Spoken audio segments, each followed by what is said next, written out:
We have food galore in some parts of the world, which comes often from the parts of the world that go hungry.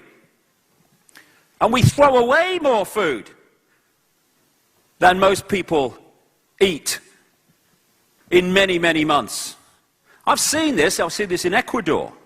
People living on rubbish tips, waiting for the vans to come from the Western hotels to pour the rubbish food, throwing away food on, and then they go and eat for the day from it. The world that we have allowed to happen. But don't look at that. Tick-tock, tick-tock. Look at this. Shut up. Hey, quick, honey. The Steelers are going to score. Cool, yeah, yeah. I've got nothing against that. I love sport.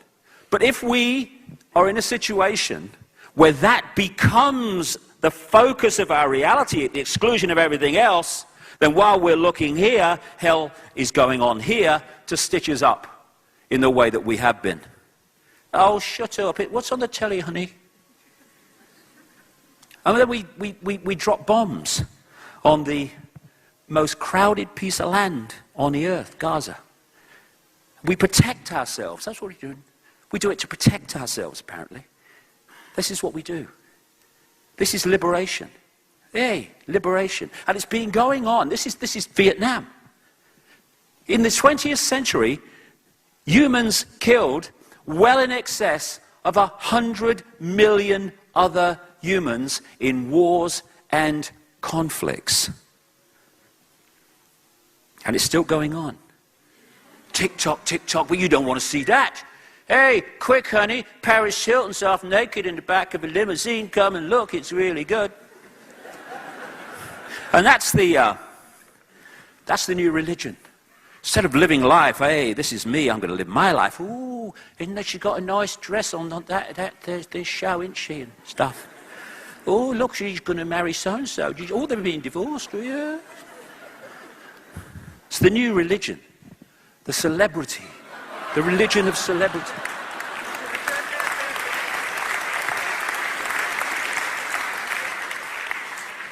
I'm just in the supermarket. Oh, yeah, I'm getting some beans. They're up there. They don't have to shop in the supermarket because they're different. And then we have a situation where we have a system called money, which is based on money that has never, does not, and will never exist. Steps back in amazement to say it again. I didn't quite catch that. We have become so divorced from the world that we live in that most people never ask the simple question, what is money? When you go into a bank and you ask for a loan, $50,000 or something, what does the bank do? It does nothing in terms of moving precious metal anywhere, printing money, anything.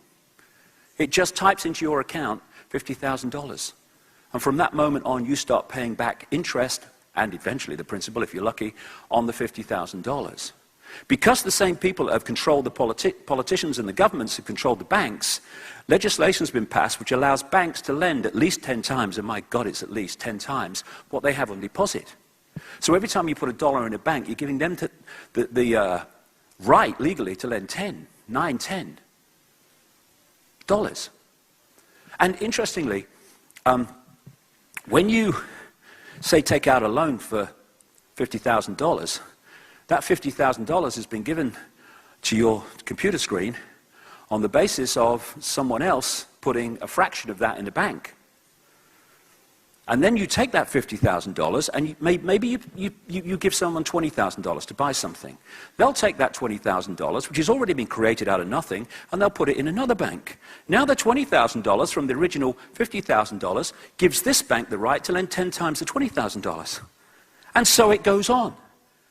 What a bank can create out of nothing and charge interest on to the population from $1 or $100 or whatever the figure is fantastic. And we don't ask questions. I've talked to economists, you know, who are earning cuckoo land amounts of money on the telly and stuff. I say, what is money? How is it created? They can't tell you. They never thought about it. It's just there. It's governments in here. No. It's the DNA of this society which holds this society more than anything else in so many ways, on a physical level, in servitude. Money created out of nothing, called debt, credit, which we then spend the rest of our lives paying back. But don't look at that. Don't let them know that. Tick, tick, tick. Hey, quick, honey, it's the Jerry Springer show. This man's going to punch his girlfriend. Come and look, honey. These are all the diversions, constantly. And then, of course, these people will tell you all the news that those that own the media want you to believe is true. It's what news is. And the whole foundation of all of it is be afraid, be very afraid. The big bad monster is coming as soon as we've invented him. Keep people in fear. Keep people in states of stress. And crucially, this will have implications as we go through the day, keep them in a state of surviving. Because while they're doing that, they will be in a state of focus on survival rather than looking at the big picture of what's going on. And so we've reached a point now where we really are at this fork in the road. We can go one way or we can go another, but we have to make a choice between the two, and we have to make it now.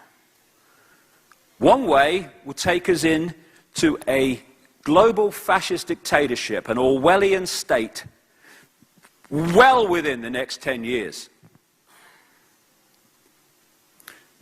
When what we say, what we do, where we go, will be controlled, monitored, and imposed by a police state in every country. We're seeing it unfold by the day. The other choice is that we stop shaking in our shells or shaking in our boots, stop keeping our heads down because we think it's easier that way, and we start to know thyself.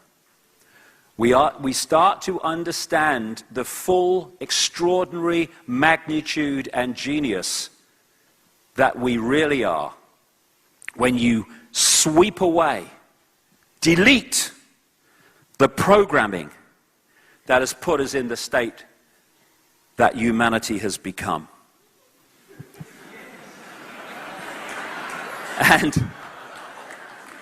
And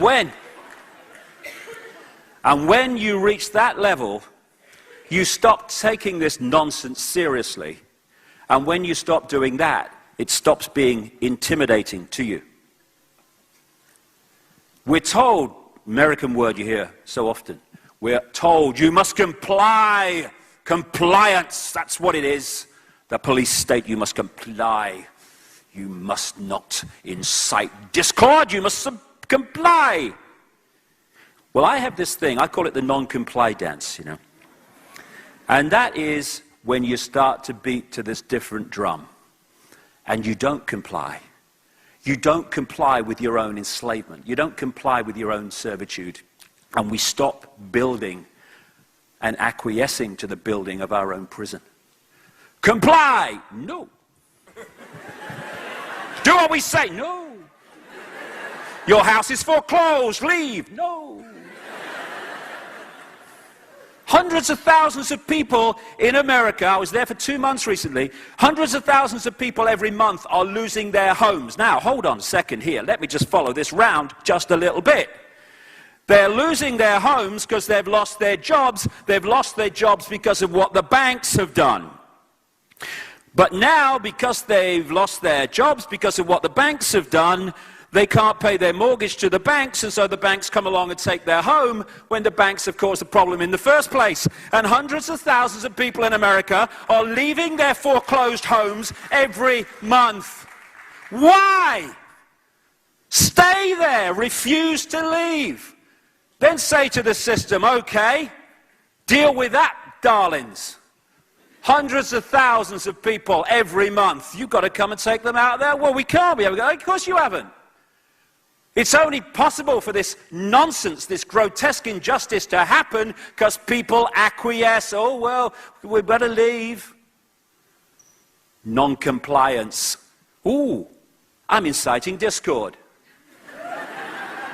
Good.